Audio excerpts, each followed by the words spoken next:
है मेरे वतन के लोग, जरा आँख में भर लो पानी।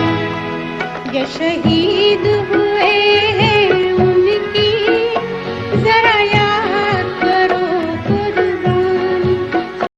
भारत रत्न स्वर कोकिला दीदी लता जी का निधन। पूरा देश जब स्वर कोकिला भारत रत्न स्वर सामग्री सरस्वती स्वरूप के स्वास्थ्य के लिए दुआएं कर रहा था, तभी देश ही नहीं दुनिया की जानी मानी गायिका दीदी लता मंगेशकर का रविवार सुबह 8:12 पर निधन हो गया। वो कोविड-19 से पीड़ित थी। इसी साल जनवरी महीने की शुरुआत में कोविड संक्रमित होने के बाद उन्हें मुंबई के बीच कैंडी अस्पताल में भर्ती किया गया था। स्थिति में सुधार नहीं होने के बाद वह हफ्तों से आईसीयू में थी, जहां रविवार सुबह 8:12 पर 92 साल की उम्र में उन्होंने अंतिम सांस ली। लता मंगेशकर का जन्म 28 सितंबर 1929 को मध्य भारत के इंदौर में हुआ था। उनके पिता पंडित दीनानाथ मंगेशकर एक गायक थे। रंगमंच में जब वो अभिनय करने जाते तो लता जी को साथ ले जाते, जिससे उनकी रुचि गायन व अभिनय की तरफ बढ़ती गई। 5 साल की उम्र में उन्हें गाते हुए उनके पिता ने सुना और वहीं से उन्होंने लता जी को गायन सिखाना शुरू कर दिया। उनको देखकर उनसे 4 छोटे भाई बहनों ने भी गायन की तरफ दिलचस्पी लेनी शुरू की। भारी नुकसान के कारण लता जी के पिता को संगीत व नाट्य मंचन बंद करना पड़ा। लता जी ने मराठी फिल्मों से अभिनय की शुरुआत की और 1947 में फिल्म महल के लिए पहला गाना गाया। तब उनका मेहनताना करीब 200 रुपए महीना था।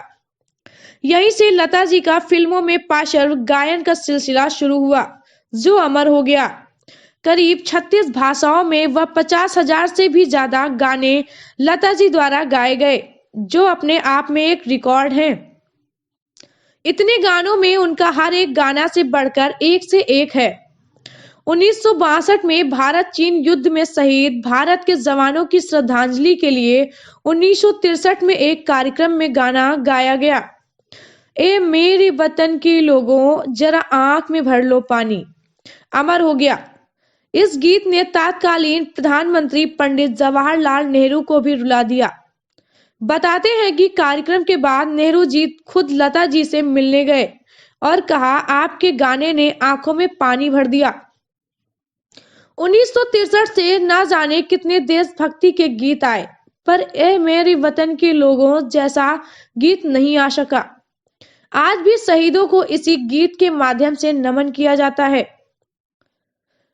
देश में पहले प्रधानमंत्री पंडित जवाहरलाल नेहरू, फिर प्रधानमंत्री इंदिरा गांधी से लेकर प्रधानमंत्री स्वर्गीय अटल बिहारी वाजपेयी व इस समय देश के प्रधानमंत्री नरेंद्र मोदी, सभी की लता जी प्रिय थी और लता दीदी का सम्मान करने में वो अपना गर्व समझते थे। मर्दों का एकाधिकार समझे जाने वाले गायन के क्षेत्र में उन्होंने न सिर्फ उन्हें टक्कर दी, बल्कि उन्हें पछाड़ा भी। हालांकि मोहम्मद रफीक से उनकी बनी भी नहीं और करीब 3 साल उन्होंने मोहम्मद रफीक से बात तक नहीं की। बावजूद उनके रफीक के साथ उनके गानों को सुनकर इस बात का एहसास नहीं हो पाता। लता जी ने कपूर की फिल्मों में भी गाने से मना कर दिया था। एक समय था जब गायकी के सारे अवार्ड लता जी के ही नाम को जाते थे, इसीलिए लता जी ने अवार्ड में अपना नाम न शामिल करके नए गायकों को दिए जाने को कहा।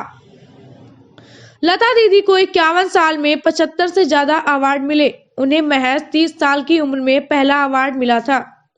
साल 2001 में उन्हें केंद्र सरकार ने भारत रत्न से नवाजा था। आखिरी बार उन्हें 2 साल पहले TRA की मोस्ट डिजायर्ड अवार्ड से सम्मानित किया गया। फिल्म लेकिन में 60 वर्ष की उम्र में मिला अवार्ड सबसे अधिक उम्र में मिला अवार्ड उन्हीं के नाम है। 92 साल की उम्र में कोरोना और निमोनिया से लता मंगेशकर 29 दिन लड़ी, लेकिन और कितना लड़ती। अंतिम संस्कार मुंबई के शिवाजी पार्क में किया गया।